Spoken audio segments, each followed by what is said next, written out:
एक मित्र ने लिखा है, हम जब आपके सानिध्य में रहते हैं, जो भी आप बताते हैं वो काफ़ी कुछ समझ भी पड़ता है। ऐसा लगता है हम सब कुछ को डील कर सकते हैं, कोई उलझन नहीं। कोई टेढ़ी परिस्थिति आते ही लेकिन हम घबरा जाते हैं और सब जाना समझा किनारे हो जाता है, और वही जानी पहचानी घबराहट और बेचैनी हमें घेर लेती है, जिससे निकलने का कोई रास्ता नहीं दिखता। क्या करें?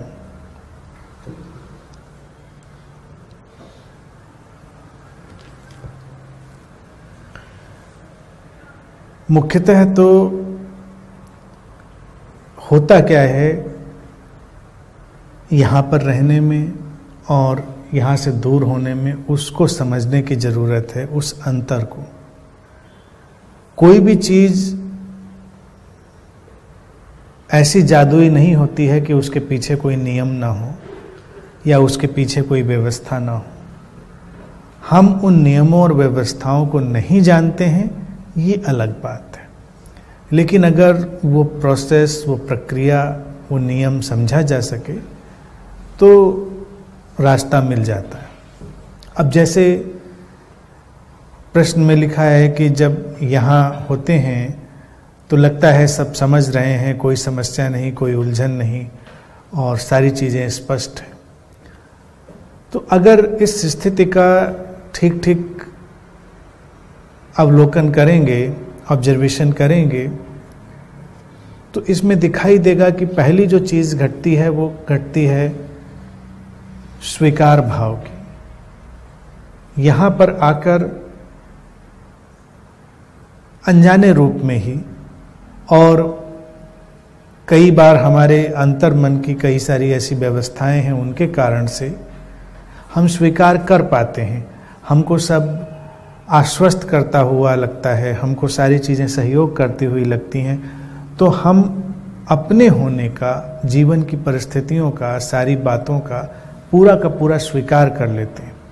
तो वैसी परिस्थिति में अचानक उससे बाहर होने के सारे जो रास्ते हैं वो खुल जाते हैं। और दूसरी चीज़ जो घटती है वो निश्चित रूप से घटती है अपने में श्रद्धा और अस्तित्व में श्रद्धा, एक ट्रस्ट, जो कि आम तौर से जब व्यक्ति अकेले होता है तो उस श्रद्धा को मेंटेन नहीं रख पाता, उसको बनाए नहीं रख पाता है। अपने अंदर एक श्रद्धा आती है कि आपके होने का अपना एक मूल्य है, आपके होने का एक अर्थ है, उस होने की कोई प्रासंगिकता है, और फिर अस्तित्व के प्रति श्रद्धा आती है कि वो सहयोग कर रहा है और आप अलग थलग बेमानी नहीं हैं। श्रद्धा के बाद जो तीसरी अंतर्दृष्टि जाने अनजाने भीतर पैदा होती है वो है इंटरकनेक्टेड होने का भाव, अंतर संबंधित होने का भाव। तो उसमें हमारा अलग थलग होने का जो एहसास है वो हट जाता है। अनंत की जगह हो या कोई भी ऐसी ऊर्जा क्षेत्र की जगह हो, वहाँ पर जैसे ही कोई व्यक्ति प्रवेश करता है तो उसको जो अच्छा लगता है वो अच्छा इसीलिए लगता है कि वो अपने को कनेक्टेड अनुभव कर पाता है, या ठीक अर्थों में कहें संबंधित और अंतर संबंधित अनुभव कर पाता है। उसका जो अलगाव का भाव है, अकेलेपन का भाव है, वो हट जाता है। और ये तीनों स्थितियां मिलकर मैं समझता हूँ कोई भी चमत्कार करने में सक्षम है। स्वीकार हो, श्रद्धा हो और अंतर संबंधित होने का भाव हो। ये तीन स्थितियां अगर बन जाती हैं कि आप स्वीकार से भरे हैं, आपके अंदर एक गहरी श्रद्धा का भाव है जो स्वयं के प्रति भी और अस्तित्व के प्रति भी है, और आप अपने को अलग थलग नहीं मानते हैं, अंतर संबंधित मानते हैं, तो सब कुछ बहता हुआ आपकी तरफ आता है, सहयोग आपकी तरफ बहता हुआ आता है, और अस्तित्व में जो चमत्कार जैसी स्थितियां हैं वो भी आपके लिए पैदा हो जाती हैं। तो इसमें कोई बड़े ही रहस्य की बात नहीं है जो कि रहस्य जैसा जान पड़ता है, और ऐसा भी नहीं है कि मेरे पास आने पर हम किसी मैजिकल एटमॉस्फेयर या ऐसी किसी चमत्कारिक ऊर्जा के संपर्क में आ जाते हैं कि सब जाना हुआ लगता है। वस्तुतः ये एक बहुत ही सहज प्रेमपूर्ण ऊर्जा है जो हमारे अंदर ये तीनों चीज़ें पैदा कर देती है, और उसके कारण ही हमको सारी चीज़ें बड़ी सरल जान पड़ती हैं। लगता है हम सब कुछ डील कर सकते हैं, सारी चीज़ें संभव हैं। लेकिन जब हम हटते हैं तो ये सारी चीज़ें गायब होती हैं। फिर हमको लगता है बड़ी मुश्किल है, कैसे होगा चीज़ें, और उनसे हम लड़ने लगते हैं, संघर्ष करने लगते हैं। अब अगर उसको तार्किक रूप से भी देखें कि आप लड़ाई लड़ें, परिस्थिति तो जैसी है वैसी ही है, उसको आप स्वीकार करें तब भी परिस्थिति जैसी है वैसी ही है। स्वीकार हमेशा आपको शांत कर देता है। स्वीकार जैसे ही आप करते हैं किसी भी परिस्थिति का परिपूर्णता में, तो आप शांत हो जाते हैं, और उस शांति में ही फिर कई सारी चीज़ें आपको समझ भी आ सकती हैं। आपके अंदर से आपकी अंतःप्रज्ञा, आपका इंट्यूशन, आपका सहज बोध जो है वो भी जाग सकता है। लेकिन जब आप बेचैनी में होते हैं तो एक उथल पुथल की स्थिति है जो कि कुछ भी ठीक ठीक देखने के लिए हमको तैयार नहीं करती, बल्कि सारी चीज़ें उस समय ब्लर्ड हो जाती हैं, धुंधली हो जाती हैं। तो स्वीकार इसलिए बहुत ही आवश्यक चीज़ है। घटना, दुर्घटना, बीमारी, अच्छी बुरी कैसी भी परिस्थिति हो, स्वीकार के साथ ही रास्ते खुलने लगते हैं। और फिर श्रद्धा, ट्रस्ट, वो बहुत महत्वपूर्ण चीज़ है। श्रद्धा का अर्थ यानी किसी में श्रद्धा। आमतौर से लोग श्रद्धा किसी में करके ही चलते रहे हैं। वो भी एक उपाय रहा है, क्योंकि कई बार सीधे सीधे व्यक्ति अपने में श्रद्धा या अस्तित्व में श्रद्धा नहीं कर पाता। तो अगर कहीं भी कोई श्रद्धा करता है तो बुराई नहीं है। आप देखें पूरे विश्व में, भारत में, हर जगह कहीं कोई इष्ट में से श्रद्धा कर रहा है, तो कहीं गुरु में, तो कहीं भगवान में। पेड़ पौधे, पत्थर, नदियों में भी लोग श्रद्धा कर रहे हैं। श्रद्धा के अनंत अनगिनत रूप हैं, लेकिन हर श्रद्धा अंतिम रूप से आत्मश्रद्धा ही है, जीवन के प्रति श्रद्धा है।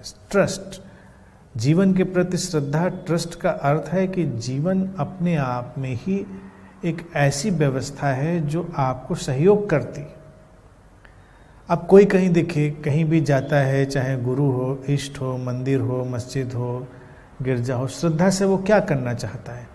जो वो अपना श्रद्धा का भाव वहाँ रखता है, वो उससे सहयोग और सहायता की ही अपेक्षा करता है कि अगर हमारे अंदर श्रद्धा का भाव होगा तो हम तक एक खास किस्म का सहयोग आएगा, सहायता आएगी, जीवन में सरलता पैदा होगी। लेकिन यही श्रद्धा अगर अपने मौलिक रूप में हो तो वो पूरे जीवन के प्रति होती है, और तब पूरा जीवन ही सहयोग करने वाला बनता है। और तीसरी सबसे अंतिम बात है जिससे हर व्यक्ति पीड़ित होता रहा है, वो है अलग थलग होने का। अलग थलग कुछ है नहीं, तकनीकी रूप से कुछ नहीं है। अगर हम इस भाव में गहरे उतरते चले जाएं तो जो चमत्कारों का पूरा जगत है उसमें यहीं से एक्सेस होती है। 5 तत्वों से मिलकर हमारा शरीर बना है, उन्हीं तत्वों के इधर उधर परिवर्तन से पूरा जगत बना है। तो जो ऐसे विज्ञान को भी जानते हैं अंतर संबंधित होने को, वो किसी भी तत्व को कहीं से भी सक्रिय करके कोई भी चीज़ कहीं भी कर सकते हैं। वो वैज्ञानिक रूप से उसमें महारत हासिल करनी पड़ती है, तो हमको बड़ा चमत्कारिक जान पड़ता है। लेकिन हम वो महारत ना भी हासिल करें, जो खास किस्म की विधा है, फिर भी उन तत्वों का आपसी सहयोग और संबंध तो हमेशा सक्रिय है ही। तो हम अलग थलग नहीं हैं, हर तरफ से एक जोड़ है, और उस जोड़ से हमारी तरफ सहायता आ रही है। अब कोई कहे कि हमें कोई सहायता नहीं चाहिए, कोई सहयोग नहीं चाहिए, तो ये बात नितांत रूप से झूठ है। व्यक्ति जीवन में है तो उसको सहायता भी चाहिए, सहयोग भी चाहिए। सांस हम ले रहे हैं तो सहायता और सहयोग के लिए ही ले रहे हैं कि ऑक्सीजन जाएगी तो शरीर को सहयोग करेगी जाने में, चलने में। तो सहायता और सहयोग की जो आकांक्षा है वो गैर आध्यात्मिक नहीं है, लालच नहीं, लालच एक अलग चीज है, लेकिन सहयोग और सहायता सबको चाहिए अलग अलग तलों पर। तो उसके लिए जब हम पूरी तरह खुल जाते हैं तो अपने आप वो आने लगती है, उसमें कोई अड़चन नहीं रह जाती। तो मुझे लगता है अगर इन 3 बातों को समझ ले कोई, जो कि अनंत में या मेरे सानिध्य में आसानी से घट जाती हैं, तो कहीं भी घट सकती हैं, किसी भी परिस्थिति में घट सकती हैं, उसमें कोई भेद नहीं है।